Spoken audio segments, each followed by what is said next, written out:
Estamos reconectando, porque caiu a conexão. Aí vocês me confirmem se estão me ouvindo, se o som tá bom, pra gente começar. Já tá na hora, já falta 1 minuto.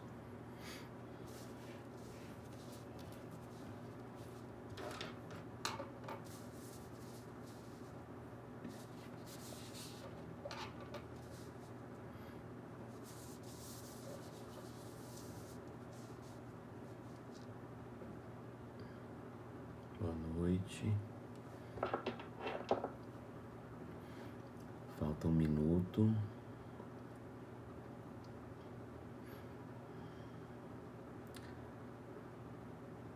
Boa noite para todos que estão entrando, os que estão chegando.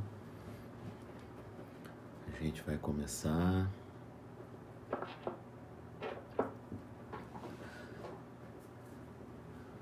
Vamos lá.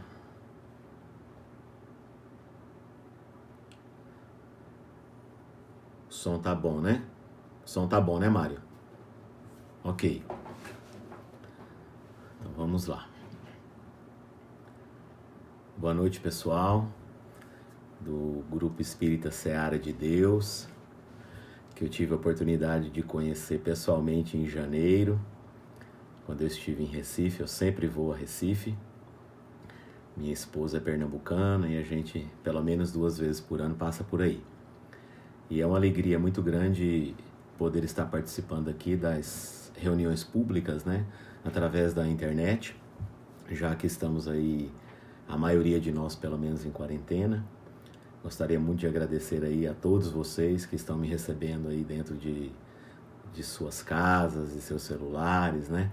O Centro Espírita, como sempre, se desdobrando, né? Se fazendo maior do que já é, para não deixar a gente sem escutar a palavra de Jesus, a palavra dos Espíritos, e isso é muito importante. Um grande abraço para o meu amigo Mário, para os Mários, para os 2 Mários, que eu gosto muito, conheci aí há algum tempo no Cimesp, e espírita é um negócio engraçado, a gente não se conhece, a gente se reconhece, e a gente está muito feliz de poder estar participando hoje. Vamos iniciar então com uma prece, né, pedindo a Jesus que nos abençoe, que acalme os nossos corações, para que a gente possa, além de ficar escutando a palavra, a palestra, a gente tentar colocar um pouquinho dessas maravilhas nas nossas vidas. Não conseguiremos, com certeza, fazer tudo o que precisaremos numa só encarnação, mas a gente pode fazer muita coisa se a gente tiver fé, esperança, paciência, humildade. A gente de pouquinho em pouquinho vai dando um passo adiante. Então, que os Espíritos nos abençoe, que os benfeitores do Grupo Espírita Seara de Deus permitam que a gente tenha uma ótima reunião hoje para falarmos de família. Então vamos lá. Esse tema em família, eu sou de Goiás, para quem não me conhece, eu estou na cidade de Goiânia, sou engenheiro civil de profissão e me aventurei a fazer palestra há pouco mais de 1 ano.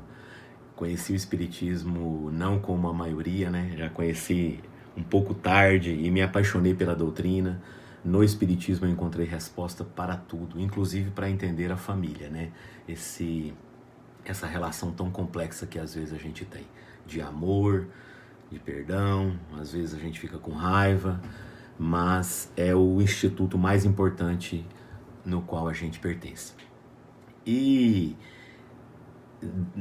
por conta do confinamento, as casas espíritas aqui em Goiânia também não são diferentes das de Recife, estão todas fechadas. A Federação Espírita, da qual eu também faço parte, está fechada, só para trabalhos administrativos, né? Então as palestras foram suspensas e as casas estão, na medida do possível, tentando se aparelhar, né? Algumas não têm condições, outras estão fazendo da maneira que podem. E é bacana isso, né? Que a gente vai se adaptando e a gente de dentro da nossa casa vai conseguindo transformar a casa de todo mundo num centro espírita. Isso é muito bacana. Minha mãe é católica E ela mora no interior aqui próximo de Goiânia, como se fosse aí Recife para João Pessoa, 1h30 de viagem. E aí eu ligo 1, 2, 3 vezes por semana, e ela me reclamando que estava sentindo falta de sair de casa para ir na igreja, né? Aqui em Goiás a gente está vivendo uma situação diferente do que vocês estão vivendo em Recife. O governo de Goiás foi muito duro e as pessoas, mesmo reclamando muito, elas aderiram à quarentena. Então a gente está com poucos casos, a gente não está com pessoas morrendo a toda hora. Então a gente está vivendo uma situação um pouco diferenciada. Então lá na cidade da minha mãe, então não tem nenhum caso, interior. E mesmo assim eles estão mantendo aí a quarentena, estão em casa. E ela me reclamava da falta de ir para a igreja, da Eucaristia, de auxiliar na missa, de levar comunhão para os velhinhos, para os idosos. E eu pensando nisso, né, o quanto a gente é apegado ao templo de pedra ainda, né? Porque Jesus não fundou nenhuma igreja. Então a igreja, o centro espírita, por melhor que seja a gente ir para lá, por melhor que seja a gente encontrar com os irmãos, a gente estar ali trabalhando, fazendo a sopa, os trabalhos de caridade, as reuniões, a mediúnica, por melhor que isso seja, nada impede que a nossa casa também se transforme numa igreja, num centro espírita, numa sala mediúnica, em tudo que a gente quiser.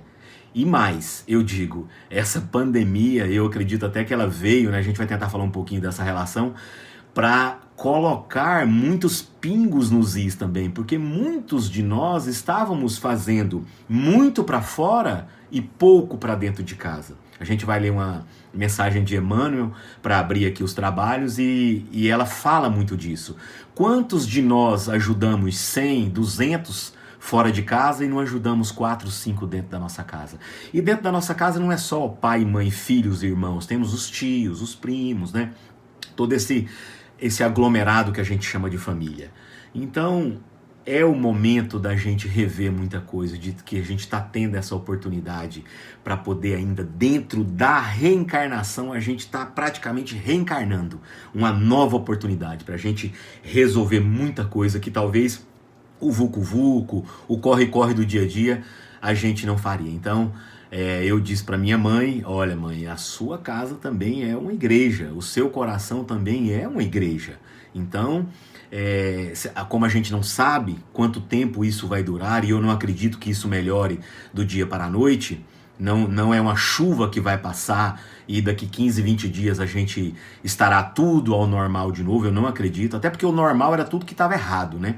Então, essa pandemia veio para colocar muita coisa no lugar. Ela não vai trazer só sofrimento, morte, problemas financeiros, muitas empresas estão fechando, muitas pessoas estão perdendo o emprego. Eu falava com um amigo meu que é da região de Franca, de Jaú, Bauru, aquela região ali de São Paulo, muito rica em fábricas de calçados, né? Ele me disse que fecharam inúmeras fábricas.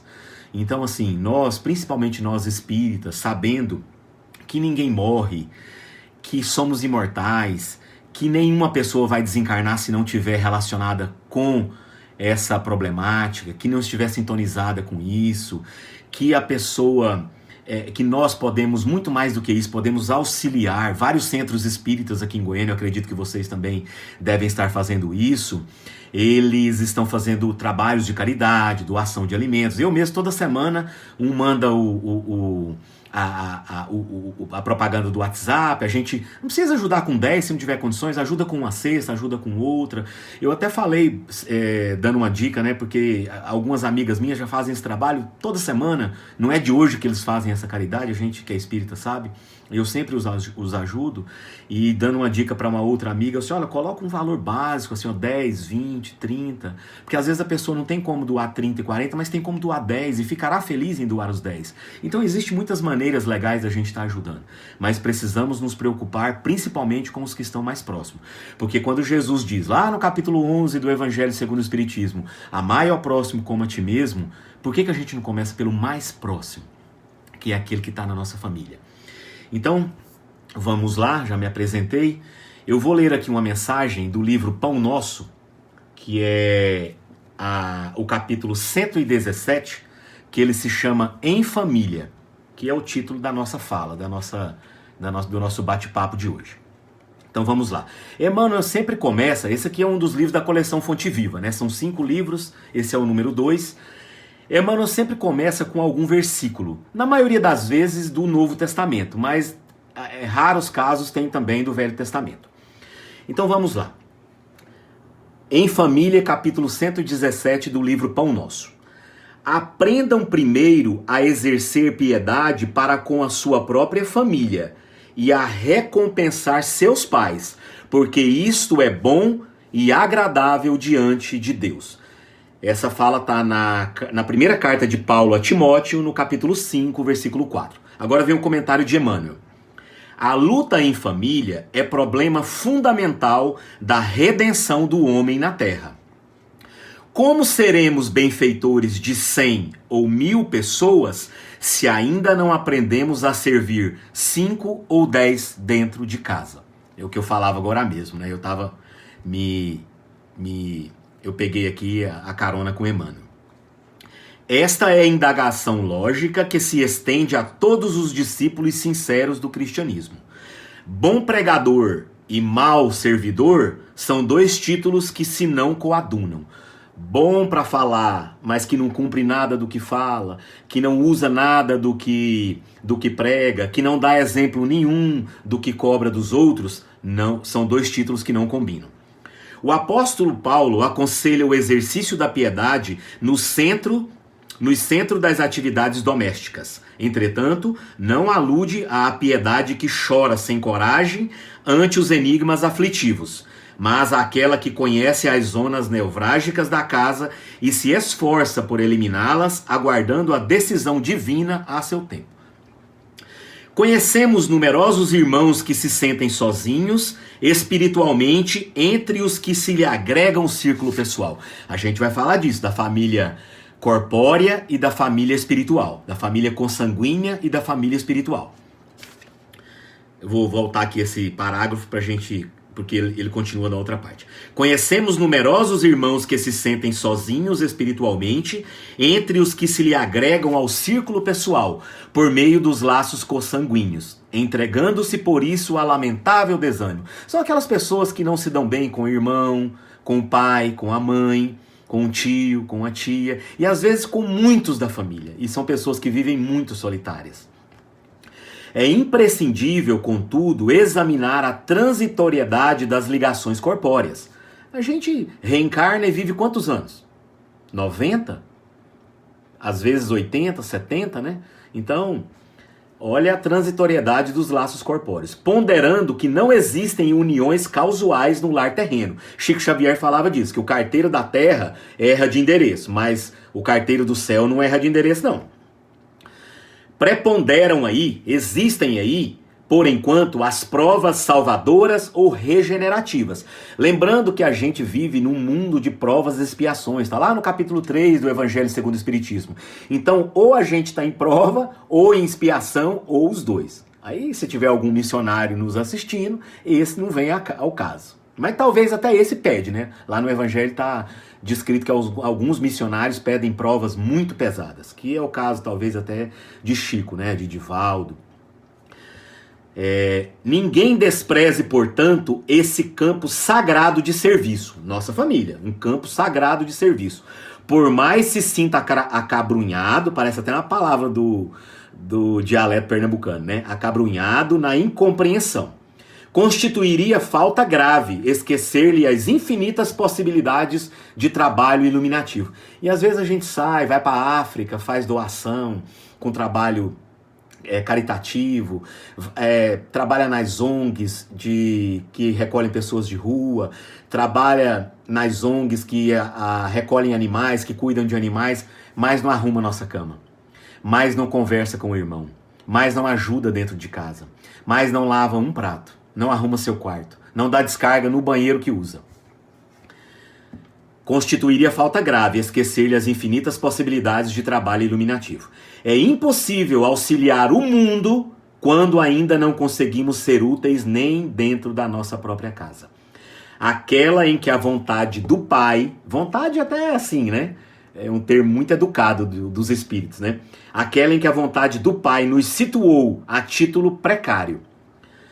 Antes da grande projeção pessoal na obra coletiva, aprenda o discípulo, eu e você, a cooperar em favor dos familiares. No dia de hoje, não é amanhã, depois da manhã, no dia de hoje. Convicto de que semelhante esforço representa realização essencial. Essencial no sentido de que só vai dar certo se você fizer isso aqui, ó. Então, meus amigos, a gente começa então com essa leitura do livro Pão Nosso, né? Através de Emmanuel, onde ele nos traz a importância do instituto familiar. Eu digo sempre que é na família que está a salvação do planeta. A gente tem que entender, né? Lá na Lei de Sociedade, na terceira parte do Livro dos Espíritos, os Espíritos nos dizem que a gente evolui de maneira individual, no sentido de que eu só evoluo por mim mesmo, mas inseridos no coletivo.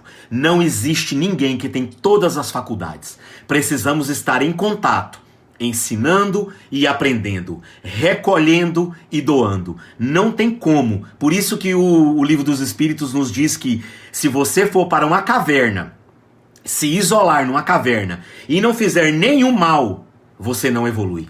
Porque você tem que fazer o bem no limite das suas forças, que é a questão 642 do Livro dos Espíritos. Foi uma das questões que quando eu li eu fiquei chocado. Eu falei, nossa senhora, eu tô atrasado demais. Cheguei no Espiritismo com 44 anos de idade, eu tenho 47, 43 para 44, falei, tem que correr atrás do prejuízo.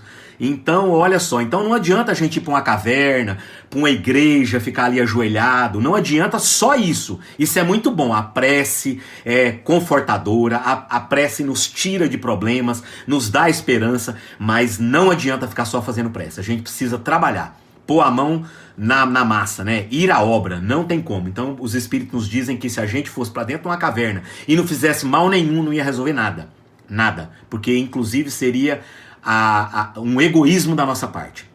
Então, esse Instituto Família, ele é um conglomerado onde a gente, na maioria das vezes, reencarna com problemas. E também tem aqueles que já fazem parte dessa jornada e a gente sabe muito bem reconhecer isso. Você que tá me ouvindo agora, você vai lembrar daquele almoço de domingo e você vai localizar lá quem é aquele familiar que já caminha com você há muito tempo.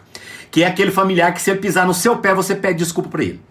E aquele que talvez faça parte de alguma complicação do passado, nem sempre coisas tão pesadas quanto assassinatos, quanto...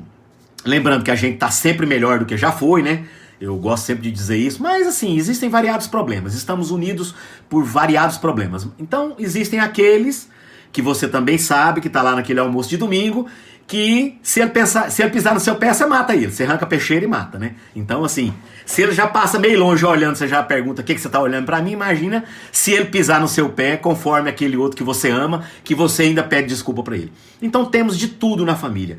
E a importância da família é tão grande, porque é da família que sai o presidente da República. O próximo presidente da República, daqui 30 anos, é uma criança que está sendo hoje cuidada pelos pais, ou descuidada pelos pais. É na família que está o bandido, é na família que está o médico ou o cientista que vai descobrir a cura para o coronavírus. É na família que sai uma pessoa que, com amor à religião, se torna um Papa Francisco. É na família que saímos todos nós. Por isso a importância da gratidão aos pais. Por mais que às vezes a gente não os entenda, por mais às vezes que eles não foram bons como a gente hoje quer ser para os filhos, por mais que às vezes ele já morreu e a gente não teve como agradecer, a gente sabe que ninguém morre, então a gente pode fazer isso através da oração e da prece. Então a família é o laboratório do futuro. Não tem como a gente descartar isso. Então a gente que critica tantos políticos, a gente que fala tão mal dos políticos e às vezes até com razão, a gente que persegue tanto, às vezes, sem ter o cuidado de se colocar no lugar deles, né? Porque é uma provação muito grande. Chico Xavier dizia que a gente orasse muito para os políticos, porque a provação é muito grande. Raul Teixeira, né, muito conhecido por nós também, o velho Raul Teixeira, ele saiu um dia de uma conferência e o carro parou no sinal Igual tem aí no semestre, a pessoa sai para almoçar com os confrades, com os amigos, e aí ele parou num sinal e viu uma pessoa pegando lixo para comer. Vocês já devem ter visto isso pela rua. Recife tem muitos mendigos pela rua, como em Goiânia. O Brasil tem muita gente pela rua, e agora mais do que nunca, né? Não agora em momentos de corona, mas a gente já estava aí se aproximando de uma crise. Muitos mendigos venezuelanos, muita gente no sinal. E aí Raul Teixeira olhou para aquele homem e ficou assim, não conseguia parar de pensar. Aí foram até o restaurante para almoçar. Quando ele sentou, as pessoas vendo que tinha acontecido alguma coisa, incomodadas, e veio o Espírito Camilo, que é o seu guia, né? Assim como Joana de Ângeles é o guia de Divaldo, e diz para ele: Raul, não se preocupe com aquela pessoa, ela está num processo de expiação. Ele foi um político muito famoso, que desviou dinheiro, se corrompeu. Muitas pessoas que poderiam ter encontrado o progresso através do trabalho dele, encontraram a miséria. Então hoje ele busca a comida na lata de lixo, na rua que tem o seu nome. Então, meus amigos, a gente tem que ter um cuidado danado, principalmente dentro da nossa família, porque a gente pode estar educando o próximo presidente, o próximo deputado, o próximo senador. E nós, qual é o cuidado que estamos tendo com os nossos filhos? Essas crianças petulantes de hoje em dia, aborrecidas, que sempre querem tudo, que não sabem escutar um não, né? Minha esposa é pernambucana, então vocês imaginam como é que é a criação dos nossos 2 filhos aqui em casa. Não, pronto, e acabou. Não, aqui em casa não se discute. Não tem que ficar falando não. E tem muitos pais que confundem amor com nunca dizer não. E a gente vai ver que em algumas obras de André Luiz, esse resultado é catastrófico. Então temos que ter muito cuidado sobre isso, com esses filhos que estamos criando, porque você que deixa seu filho antes dos 13 anos de idade ter uma rede social, você está fazendo um processo de corrupção, igual um político que está roubando. Porque se lá quando vai aderir a uma rede social, Facebook, Instagram, você tem que colocar a data de nascimento. Seu filho tem 10 anos, você autoriza, ou você mesmo com ele, mente essa data de nascimento. Como que você vai falar para ele depois que ele não podia ter roubado? Quando ele virar um político, que ele não podia ter desviado dinheiro. Ou se ele se tornar um empresário, que ele não podia ter se entrado em um processo de corrupção, sonegado imposto, ou sei lá o quê. Então note que as crianças devemos ter todos os cuidados com ela. Todos, porque são elas, essas informações agora. Não, você não vai ter uma rede social porque você não tem 3 anos, pronto, acabou. Não, você não pode ter celular, você não tem 14, 15 anos. Não, eu só vou te dar um picolé por semana, que é o que a gente faz aqui com os nossos filhos. O picolé toda sexta-feira, quando sai da porta da escola. Eles no começo pedem todos os dias, mas a gente, por um processo de educação, não é porque você tem dinheiro para comprar um picolé que você vai comprar picolé todos os dias, porque são as ferramentas que você tem para educá-los. Criança não bebe, criança não fuma, criança não usa drogas, criança não dirige carro. Então quais são as ferramentas que você usa para corrigi-los? Você não vai chupar mais de um picolé. Não, você não vai repetir o sorvete. O sorvete vai ficar quietinho ali, você vai tomar amanhã de novo. Não, você não vai repetir o refrigerante. Eu lembro de um conto, é de Chico Xavier. Diz que tinha uma mãe, e aí a gente vê isso no Livro dos Espíritos, né? Várias questões, lá na 365 também fala isso, que o desenvolvimento moral não tem nada a ver com o desenvolvimento intelectual. Então era uma mãe de situação muito... uma pessoa pobre, mas que conseguia comprar um refrigerante todo final de semana. E vocês que são da minha época e lembram que o refrigerante no final de semana era de 1 litro. Não existia 2,5 litros, 3 litros igual tem agora. Era 1 litro de garrafa. E aquela mãe comprava, e o irmão mais velho ia lá e enchia o copo grande dele. E ela, muito sábia, como eu disse, a parte moral não tem nada a ver com a parte intelectual. Ela então disse, no próximo final de semana ela já não falou nada, né? Mãe é sempre assim, já puf na cabeça. Quando chegou o domingo, ela falou: olha, meu filho, hoje primeiro você vai servir. Só que ela não falou nada, ele pegou o copão grande e encheu. Pegou os pequenos, encheu. Aí quando ele foi pegar o copo grande, o que ela falou? Não, hoje você só vai servir. Hoje você não vai ser o primeiro a pegar. E aí os irmãos, foram logo e pegaram o copo grande, com certeza, né? Porque capaz estava morrendo de raiva, com vontade de pegar pelo pescoço, né?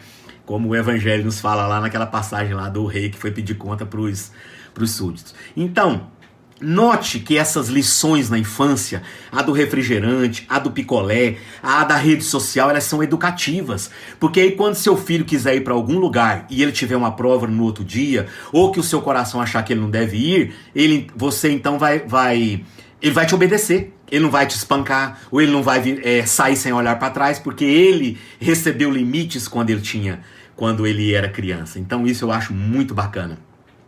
Eu moro num condomínio de casas e ontem começou a construir uma casa do lado da minha casa.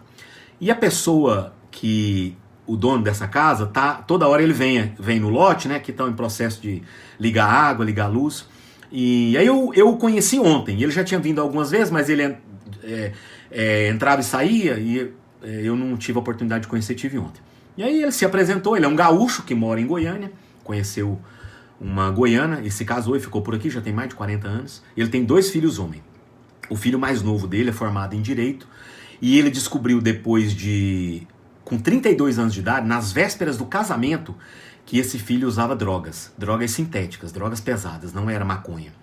E ele me contando isso ontem, né? Primeira vez que a gente conversou, ele já me contou isso, eu fiquei até um pouco meio assim, né?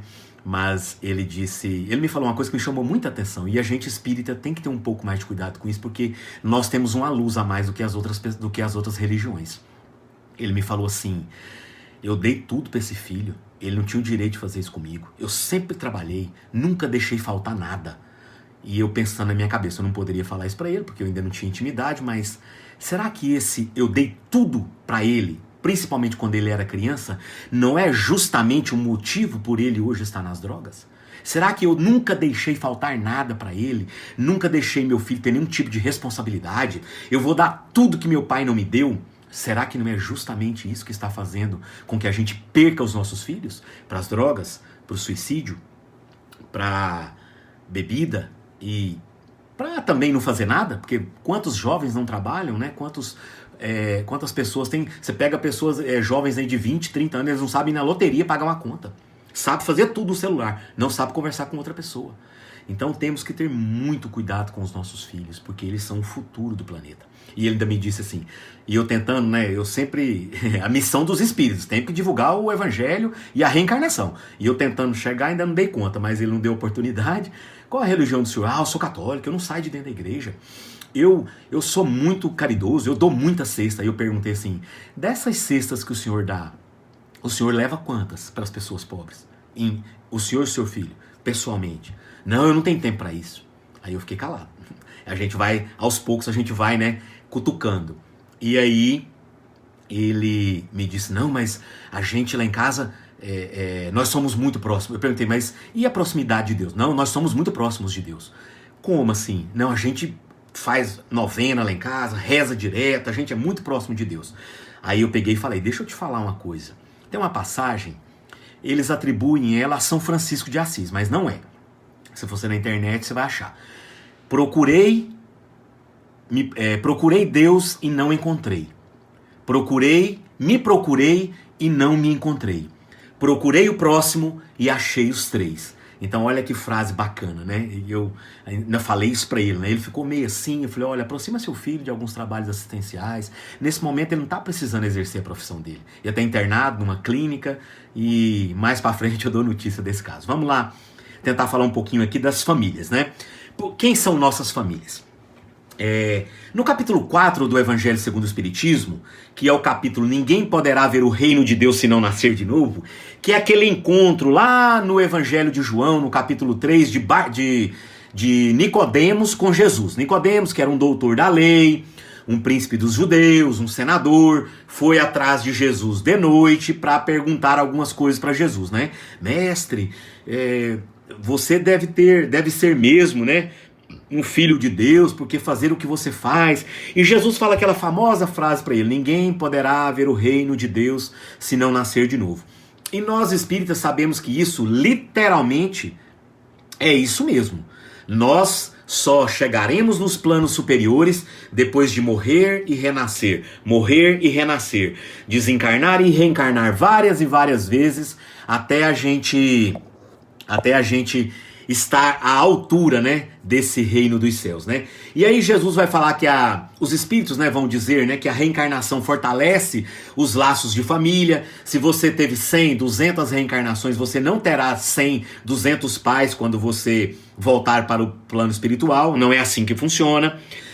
No espaço a gente se encontra por afeição, por afinidade moral. Então tudo aquilo que não é legal aqui, a gente não reencontra do lado de lá, a não ser que a gente tenha deixado algum tipo de débito, né? E que o amor entre familiares, né, já indica que a gente caminha com essas pessoas, conforme eu falei no início da nossa conversa, que a gente já caminha muitas e muitas reencarnações com esse pessoal. Então você que é louco pela sua mãe, que é louco pelo seu pai, e que eles também se dão muito bem com você, tenha certeza que além de ninguém morrer, vocês já se reencontraram e se reencontrarão por muitas e muitas vezes, né? Deus não seria um Deus de separar as pessoas que se amam, muito pelo contrário. Deus é o infinito das perfeições, Deus é o infinito da bondade, Deus é amor, né? Como diz o apóstolo João. Então, esse capítulo 4 ele serve para a gente entender um pouquinho de reencarnação. Porque como que nós espíritas vamos entender o espiritismo, entender a vida sem a reencarnação? Não tem como. Eu acredito que o que falta para as outras religiões é a aceitação da reencarnação e da lei de causa e efeito. Porque como que a gente explicaria, né, que enquanto uns nascem em lares extremamente pobres, que faltam de tudo, outros nascem em lares extremamente ricos, uns nascem com doenças e desencarnam aos 3 anos de idade, como o meu vizinho aqui que perdeu a filha por leucemia, a criança morreu com 3 anos, né, e eles são evangélicos. Imagina a dificuldade de aceitar isso. Então a gente sabe que Deus não faria isso, porque as outras religiões que não aceitam a reencarnação, que não aceitam a lei de progresso, que não aceitam a lei de causa e efeito, como que eles vão entender isso? Como que eles vão aceitar que existia algum compromisso ou da filha ou dos pais para esse desencarne tão cedo? Como que eles vão enxergar aquele familiar que eles não gostam como alguém que eles precisam se aproximar, como alguém para quem ele deve alguma coisa, no sentido de que ele precisa mudar de opinião e de conduta para que ele possa devolver isso para aquela pessoa, porque senão ele não consegue tocar o coração daquela pessoa. Não é simplesmente pagar uma dívida, é mudar de conduta. Precisamos mudar de conduta, porque aí a gente não atinge somente aquele que a gente sabe que não gosta da gente. Atinge aquele que a gente também não sabe que gosta da gente quando a gente muda a nossa conduta, quando a gente se aproxima de Jesus. Então, eu vou lembrar lá do livro Libertação. O livro Libertação, do benfeitor Gúbio. O que Gúbio fez? Gúbio precisava libertar a filha dele, que estava encarnada, e ele desencarnado, André Luiz ao lado dele, com outro médico, que se chamava Eloy.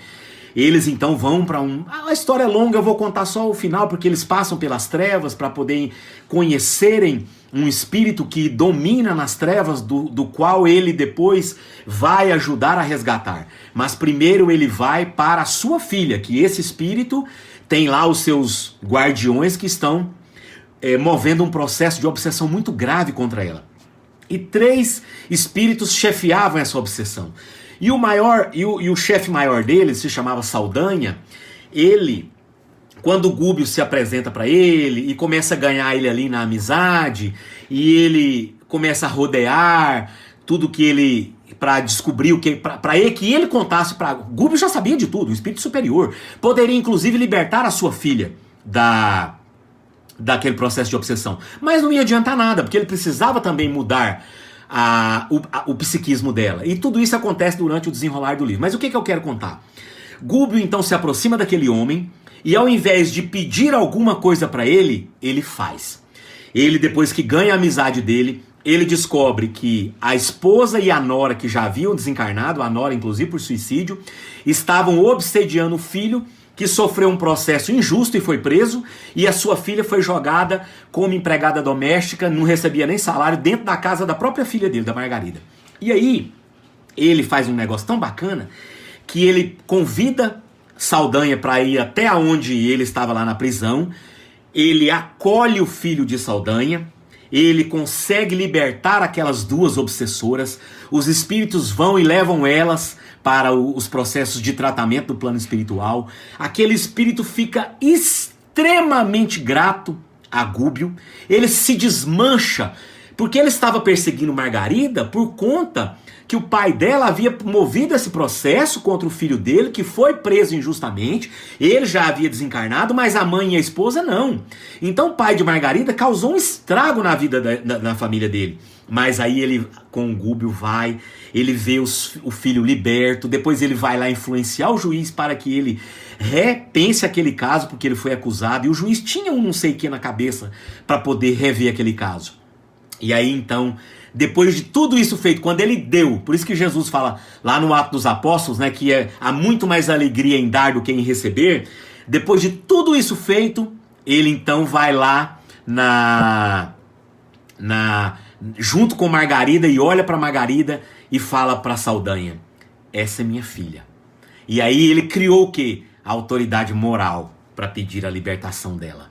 E além de libertá-la, ele pega e consegue o auxílio de Saldanha e dos outros espíritos que estavam ali para poderem resgatar depois o chefe das trevas lá. Então olhe que em família às vezes a gente precisa dar para receber. Você às vezes precisa perdoar para ser perdoado. Você às vezes precisa entender para ser entendido. Você às vezes precisa fazer para que os outros façam para você. Então, a gente sabe que tudo isso está no Evangelho. Está no Evangelho. Bem-aventurados os misericordiosos. Está lá no Evangelho segundo o Espiritismo, capítulo 10. O seguinte: amai os inimigos como a si mesmo. O outro, o 12, amai aos vossos inimigos. Não, amai ao próximo como a ti mesmo. E o 12, amai os vossos inimigos. E dentro dessa mensagem tem o quê? Que se alguém lhe bater na face esquerda, dê a face direita. Então, tudo isso que a gente tem que fazer e não faz às vezes, e tem dificuldade de fazer, está no Evangelho. Por isso que Emmanuel fala que o Evangelho é o nosso roteiro de vida. A gente não pode deixar, num futuro muito próximo, tenho certeza que nós veremos médicos, juízes, promotores, cozinheiros, motorista do ônibus, engenheiros, seja lá quem for, tomando decisões com o Evangelho debaixo da sua mão. Sempre, sempre. O Evangelho é roteiro de vida. O Evangelho não é uma historinha lá da Galileia de 2000 e poucos anos atrás. Não, muito pelo contrário. O Evangelho é conduta de vida. Lá no Livro dos Espíritos, quando Kardec pergunta qual o modelo e guia, né, para nós, e eles respondem Jesus, numa das respostas mais curtas de todo o Livro dos Espíritos, o que ele está dizendo? Que se Jesus é o nosso modelo e guia, se a gente tem que se exemplificar, pegar Jesus como exemplo para tudo, onde está isso? No Evangelho. O Evangelho. Então, meus irmãos, no capítulo 14, né, do Evangelho segundo o Espiritismo, honrai vosso pai e vossa mãe, que é uma outra obrigação nossa, mas não é tema para hoje, nós temos lá o item 8, que fala a parentela corpórea e a parentela espiritual. Qual que é a diferença disso, né? E aí os espíritos vão dizer que o corpo procede do corpo, mas que o espírito não procede do espírito, porque o espírito já existia antes de reencarnar. Então a gente vai vendo que, como eu disse, o corpo procede do corpo, mas o espírito não procede do espírito, o espírito já existia. Parentes próximos de uma família são espíritos simpáticos, né, ligados por relações anteriores. A gente falou um pouquinho disso quando a gente estava falando ali de Nicodemos. Os verdadeiros laços não são os da consanguinidade, né? Na família consanguínea, nessa família reencarnada, a gente até tem, às vezes até a maioria espiritual, mas existem também aqueles que estão ali para nos provar ou para, né, serem provados. Então a gente vê ali que os verdadeiros laços mesmo não são esses laços da consanguinidade, são os da vida espiritual, que nos prende antes, durante e depois. Esses são os verdadeiros laços, né? Por isso, né, que não raro a gente vê: então é por isso que eu gosto muito mais daquela minha amiga ou daquele meu amigo do que do meu irmão. É por isso. Será que é por isso que eu gosto muito mais daquele meu amigo do que daquele primo que eu encontro quase? É por isso. Será que é por isso que eu não me dou bem com a minha mãe? Eu conheço inclusive um caso de uma colega que não fala com a mãe, já tem mais de 10 anos. Ela não conversa com a mãe. Os pais são separados, ela fala com o pai, mas não fala com a mãe. Conheço casos de pais que não falam com os filhos, irmão que não fala com o irmão. Então vocês também devem conhecer alguns desses casos, né? Então, realmente a gente tem que valorizar muito, muito, muito esse instituto da família, fazer o que pudermos fazer para que a gente não perca essa oportunidade. Imaginem o trabalho para a gente se reencontrar, o trabalho dos espíritos para que a gente esteja aqui de novo. Não um trabalho assim como algo ruim, né? O trabalho mesmo assim, movendo montanhas, né? Porque como eles dependem do nosso livre-arbítrio, imagina como eles não têm que estar se virando nos 30 toda hora. Suicidou um ali, o cara separou deixou a mulher e casou com outra, os filhos agora vão provavelmente reencontrar um processo do passado. Então, olha o trabalho que a gente dá para os espíritos. Então a gente tem que valorizar muito essa oportunidade da reencarnação. Na questão 775, lá da terceira parte do Livro dos Espíritos, das leis morais, é uma questão muito conhecida por vocês. Qualquer palestra de família, eles vão tocar nesse assunto, né?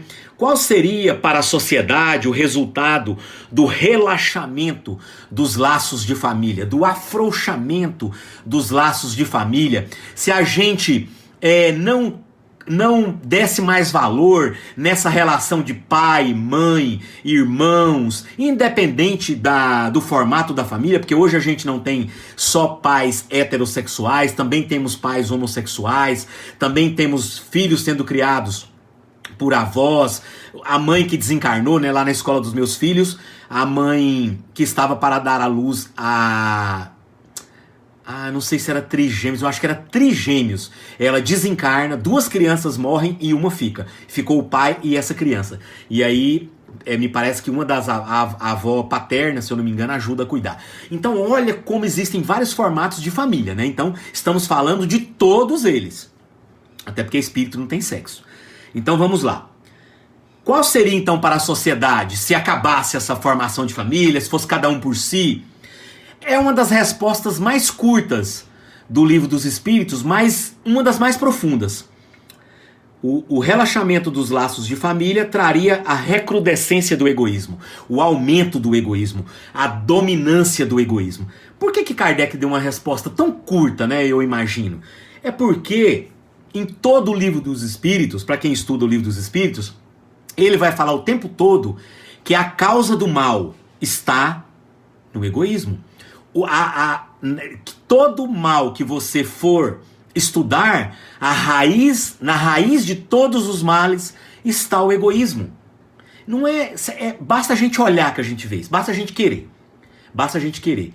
Então, talvez por isso que ele diga que o aumento do egoísmo, né, se a gente acabasse com essas relações de pai e mãe, seria o aumento, talvez por isso, porque ele fala o tempo todo que as causas, né, de tudo de ruim que a gente está vivendo, a própria pandemia que a gente está vivendo, o coronavírus, Deus não criou o coronavírus. Deus não criou o mal, inclusive. Deus permite o mal, porque todo processo de mal ele vem para nos reposicionar no trilho. Ele vem para nos reposicionar na nossa jornada. Todo mal vem para auxiliar o bem. Eu assisti esses dias a entrevista de um jornalista e ele se autocolocava como um jornalista petulante, arrogante, que falava coisas que não devia, e ele teve um câncer. Um câncer raríssimo, que provavelmente ele iria desencarnar. E ele então se desarmou de tudo. Ele passou a conviver com as pessoas que ele não convivia. Ele passou a dar valor naquele café que ele estava tomando de manhã, olhar um pássaro voando, uma água, uma planta, uma flor, os familiares. Passou a tratar tudo de uma maneira mais lenta na vida dele e continuou inclusive trabalhando e fazendo os tratamentos penosos de quimioterapia. E aí ele cura da doença. Olha que interessante, ele cura da doença.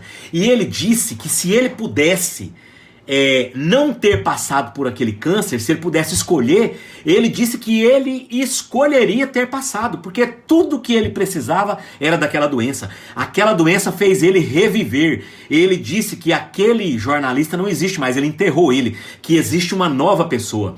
E a gente vê isso lá no capítulo 8 do Boa Nova, né, que é a lição Bom Ânimo, aonde Bartolomeu vai conversar com Jesus. Bartolomeu estava vivendo ali um processo de depressão, de tristeza, sua mãe tinha desencarnado, dificuldades financeiras, os irmãos não o respeitavam, chamavam ele de vagabundo, de preguiçoso, o pai brigava com ele, gritava com ele, xingava ele, e ele então sai de Cafarnaum, porque ele morava em Dalmanuta, vai caminhando pela noite, vendo coisas depois de conversar com Jesus. Jesus foi lá no fundo da alma dele, deixou ele falar. Aí você vai dizer, mas também com um psicólogo como Jesus, né? Não, mas Jesus continua falando pra gente até hoje. É só a gente ler o evangelho e praticar. É só a gente ler as obras sérias, né? Que Jesus vai estar falando pra gente. Ele não parou de falar pra gente. Nunca parou de falar pra gente. Então, Bartolomeu volta para casa e Humberto de Campos descreve que ele escutou até o mugido dos bois, que ele viu as árvores, a água do Genezaré, provavelmente ele atravessara de barco, estava mais limpa, mais bonita. Então quantas coisas a gente não vê porque a gente vive de briga, a gente vive de perseguição, a gente vive respondendo, a gente vive brigando e a gente não vê a beleza do mundo. A pandemia vai trazer muita coisa ruim, dificuldade financeira, desemprego, mortes, mas ela vai trazer muita coisa boa. A gente vai se superar, a gente vai se amar mais, a gente vai ser mais caridoso, a gente vai olhar mais pro próximo. A gente entra num elevador, as pessoas nem olham pra você, ou elas olham pra baixo ou elas olham pra cima. Você caminha na rua, eu aqui no condomínio às vezes eu tento cumprimentar alguém, não consigo, porque a pessoa parece que ela sabe que você quer cumprimentar ela vira o rosto como se ela estivesse olhando pra algum lado. Isso é egoísmo. Nós precisamos apertar mais os laços entre nós, entre vizinhos, entre amigos, entre companheiros de casa espírita, entre companheiros de trabalho, não só na nossa família, mas em todas as famílias, né? Então Bartolomeu volta para casa e naquele mesmo dia, quando ele abre a porta, aí você vai perguntar, os xingamentos pararam? Não, claro que não. Jesus muda você. Ele não muda seu irmão ou sei lá quem é que seja. Aí se aquela pessoa quiser mudar, Jesus muda ela. É como eu falei, o mundo vai mudar quando todos nós mudarmos e virarmos uma coletividade mudada. Não existe uma fumaça que vai transformar todo mundo. Não, você muda, eu mudo, seu esposo muda, sua esposa muda, seu tio muda, e aí nós teremos um mundo melhor. Mundo de paz é quando todos nós estivermos em paz. É por isso que a gente só acaba com a corrupção do planeta quando eu acabar com a minha, você acabar com a sua, todo mundo acabar com a dele, e aí chega em Brasília e não existe mais corrupção. Porque nós somos corruptos no dia a dia. Talvez não com processos tão elevados, mas somos corruptos no dia a dia, nas nossas ações, nos nossos pedidos, até às vezes com Deus a gente barganha. Então Bartolomeu entra em casa e se derrama os xingatórios. Onde você estava, vagabundo? Onde você estava, seu preguiçoso? Só que nesse dia foi o dia que ele teve a mudança na vida dele. Ele falou, a partir de hoje eu não vou fazer mais o mesmo que eles fazem comigo. Saudou-os, entendeu-os, trabalhou mais naquele dia, tinha uma palavra amiga para todos os que o perguntavam, os que o chamavam, conversou com todo mundo. Seus irmãos continuaram xingando? Provavelmente. Seu pai continuava tratando ele mal? Provavelmente. Mas ele não aceitou mais ser assim. Ele não aceitou mais ser assim. Então, a gente que quer transformar o mundo, que quer transformar o planeta, que quer transformar tudo, precisamos transformar nós primeiros. E essa palavra transformação, ela tem que ser bem entendida, porque Kardec, lá no capítulo 17, no Sede Perfeitos, né, que é um capítulo que a gente tem que ler muito, que ele tem essa mensagem lá, né, nesse capítulo, nos Bons Espíritas. Reconhece-se o verdadeiro espírita pela sua transformação moral. Quando Kardec fala em transformação, ele não sabe que vai ser amanhã. Você não vai transformar de hoje para amanhã em espírito de luz, não vai. Então reconhece-se o verdadeiro espírita pela sua transformação moral, pela sua busca em melhorar, errando e acertando, mas cada vez que você errar, fica com raiva de você mesmo e fala assim, eu não vou errar mais com isso. A hora que aquele parente me falar isso, eu não vou mais responder do jeito que ele me responde. Eu não posso ser igual ao que eu não quero. Eu não posso ser igual a ele. Eu não aceito mais. E aí Você já não responde tão bravo, você só fica com raiva, no outro dia você já não lembra mais, e você vai se transformando. Reconhece-se o verdadeiro espírita pela sua transformação moral e pelos esforços. Note que não é do dia para a noite. Note as palavras cirúrgicas que Kardec coloca. Pelos esforços em dominar, em domar as suas más inclinações. Note que Kardec está falando que todos nós temos as más inclinações. E como que eu vou transformar uma má inclinação? Se eu aceitar ela. É o primeiro passo. Porque se eu sou daqueles que todo mundo tá errado e eu tô certo. Não, naquela família minha não tem jeito não. Eu não faço nada de errado não. Lá todo mundo tá errado, eu tô certinho. Eu nunca fiz nada errado. Então você é uma pessoa que a reencarnação errou de lugar e você tá no lugar errado. Você pode chegar lá no céu quando você morrer e reclamar que você foi colocado no lugar errado. Porque todos nós temos más inclinações, temos defeitos e para mudá-los, para transformá-los como o Evangelho nos pede, nós precisamos primeiro aceitá-los. Aceitá-los. Ah, rapaz, você sabe que olhando bem eu sou meio egoísta? Você sabe que olhando bem de pertinho eu sou invejoso? Você sabe que olhando bem de pertinho eu sou meio assim querendo fazer uma coisa para tirar proveito? Sabe que olhando bem de pertinho eu tô ali trabalhando na casa espírita porque eu tô precisando que aconteça algo na minha vida? Você sabe que olhando bem de pertinho para mim eu sou uma pessoa que falo mal da vida dos outros? Então, reconheça isso. Os jesuítas pediam até para você anotar. Anote os seus defeitos, que vai ficar mais fácil para você transformá-los. Então, às vezes não precisa chegar a tanto, né, meus irmãos? Mas a gente precisa reconhecer sim esses defeitos. Principalmente em família, que é uma dificuldade danada a gente viver em família, a gente conviver em família. Às vezes a gente faz um negócio que é muito ruim, a gente se afasta. Principalmente se a gente tiver uma condição financeira boa. Conhece outros amigos, conhece a família da casa espírita e não quer estar mais lá naquele almoço do domingo. Não quer estar mais lá naquela comemoração de Natal. Principalmente se a gente tiver uma condição financeira melhor. E não podemos fazer isso. Não podemos. Nós devemos conviver com a família. Às vezes tem aqueles almoços onde tem muita cachaça, onde tem muita cana, onde tem muita bebida. Aqui em casa nem eu nem minha esposa bebemos. Então assim, nossos filhos não vão em bares, a gente não tem muito convívio com isso. Então, talvez não é muito legal. Então quando eu tô nesses almoços e começa a barra a ficar muito pesada, eu tiro meu time de campo na hora, até logo pra vocês, tá muito pesado, muito palavrão, muita bebida. Então a gente tira o time de campo. Mas você não deixa de ir lá. Você não deixa. Porque como que você vai exercer perdão? Como o perdão? Bem-aventurados os misericordiosos. É uma das bem-aventuranças do Sermão do Monte. Por que você acha que Jesus ia colocar isso lá? Como que você vai exercer perdão se você não estiver convivendo na família? Porque na casa espírita, convivendo com o seu Mário, você vai precisar de perdão pra quê? Pra quê? Convivendo com pessoas ali que você não conhece no dia a dia, que é só meu amigo, meu irmão, um abraço, não sei o quê. Não, você precisa exercitar o perdão na família. É ali que você vai usar, no seu trabalho, com aquele amigo que você não se dá muito bem, né? Então, meus amigos, a gente vai caminhando aqui para o encerramento, né? Lembrando aí então da importância, né? Da importância de sermos colocados na família. Deus cria esses conjuntos, famílias esparramados por todo o planeta, para que dentro da família, você, conforme diz Emmanuel, como é que você quer servir 100 ou 1000 se você não serve 4 ou 5? Então, para que você comece a servir 4 ou 5 e depois, quando estiver sobrando dentro da sua casa, você leve para fora. E aí você pode servir o mundo, como fez uma Madre Teresa de Calcutá, como fez um Chico Xavier, como faz um Divaldo Franco, como faz um Papa Francisco. Então você precisa dar o exemplo na família. Você precisa estar em família como um todo. É claro que não é fácil, né? A gente diz que não é fácil e realmente não é. Então vamos terminando aqui, agradecendo a oportunidade, né? Já faltam aqui quase 5 minutos. Eu vou ler uma mensagem de Emmanuel aqui para terminar também. E eu não sei se vocês já repararam, porque às vezes a gente lê o Evangelho, mas lê tão rápido. Lá no capítulo 10 do Evangelho de Mateus, no versículo 36, o que Jesus falou para você e para mim lá? Eu vou no 34 aqui para chegar no 36. Não cuideis que vim trazer a paz à terra. Não vim trazer a paz, mas a espada. Porque eu vim pôr em dissensão o homem contra seu pai, e a filha contra sua mãe, e a nora contra sua sogra. E assim os inimigos do homem serão os seus familiares.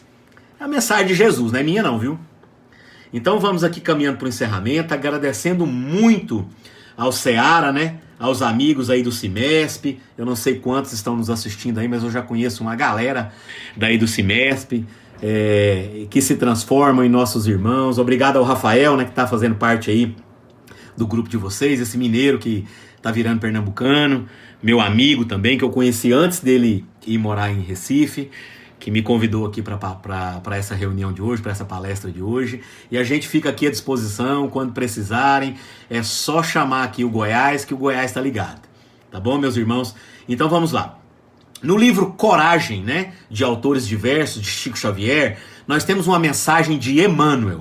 Essa mensagem já vai ser um aquecimento para a nossa prece, tá bom? Porque ela é uma mensagem de agradecimento, onde a gente reconhece, né, lá no livro de Joana de Anjos, Psicologia da Gratidão, o Marlon Reikdal, aquele palestrante, meu amigo, né, que eu adoro, que eu amo, que está morando em Londres, ele faz um estudo desse livro dizendo que existem 3 tipos de gratidão. Gratidão pelo bem que nos chega, gratidão pelo mal que não nos chega e gratidão pelo mal que nos chega, né? Nós temos que agradecer ao coronavírus, porque o coronavírus vai colocar muitos pingos nos is, muita coisa no lugar. Então nós vamos aqui agradecendo a todos vocês. Eu tô vendo ali a Ana Paula, não sei se é aquela Ana Paula do Adeilson, minha amiga, se for, um beijo para ela. Mas os que eu não conheço, fica aí um beijo para todos vocês. Muito obrigado por abrirem aí. Eu tenho certeza que a maioria deve estar em casa, abrirem suas portas, né, para me ouvirem, para me escutarem, e agradeço demais. Fica aí a minha gratidão para vocês. Então vamos aqui ler a mensagem de Emmanuel. A mensagem se chama Agradecemos, para a gente aprender a ser mais grato na vida. E depois a gente faz a prece, então já entremos num momento de vibração aí para a nossa prece, com a ajuda dos nossos benfeitores, com a ajuda de Jesus. Vamos então ler essa mensagem e caminharmos para a prece. Agradecemos. Senhor Jesus, nós te agradecemos pela coragem de facear as dificuldades criadas por nós mesmos, pelas provas que nos aperfeiçoam o raciocínio e nos abrandam o coração, pela fé na imortalidade, pelo privilégio de servir, pelo dom de saber que somos responsáveis pelas próprias ações, pelos recursos nutrientes e curativos que trazemos em nós, pelo reconforto de reconhecer que a nossa felicidade tem o tamanho da felicidade que fizermos para os outros, pelo discernimento que nos permite diferenciar aquilo que nos é útil daquilo que não nos serve, pelo amparo da afeição no qual nossas vidas se alimentam em permuta constante, pela bênção da oração que nos faculta apoio interior para a solução de nossos problemas, pela tranquilidade de consciência que ninguém pode nos subtrair. Por tudo isso, Senhor, e por todos os demais tesouros de esperança e amor, a alegria e paz de que nos enriqueces a existência, sê bendito. Senhor, ao mesmo tempo que te louvamos, a infinita misericórdia, hoje e para sempre. Então, meus irmãos, como eu disse, eu gostaria muito de agradecer a todos vocês, agradecer esse momento, que o Evangelho faça parte da vida de vocês. Todos nós estamos enfrentando e enfrentaremos momentos de muitas dificuldades, mas é preciso termos fé, porque exercer a fé quando tudo está bem é muito fácil. Esses dias um amigo me perguntava, onde é que está Deus? Eu disse, Deus está no mesmo lugar onde Ele estava quando você achou que, fazendo as suas viagens, as suas postagens em restaurantes caros, e que Deus estava ali, Ele hoje está no mesmo lugar, dentro do seu coração. Então não tenhamos dúvida, nenhum de nós, que o nosso anjo da guarda, os nossos espíritos, Jesus governa esse planeta com amor, com dedicação, 24 horas por dia. Então, tenhamos força, não só para nos sustentarmos, mas para sustentar aqueles irmãos que não têm fé, que estão perdidos, irmãos materialistas, que vão perder dinheiro, que vão perder negócios e que precisarão encontrar o caminho do Evangelho. Que as casas espíritas estejam sempre abertas, agora de maneira virtual, para a palavra do Evangelho, para a divulgação do Evangelho. Que assim seja. Muito obrigado a todos vocês. Fiquem todos com Deus.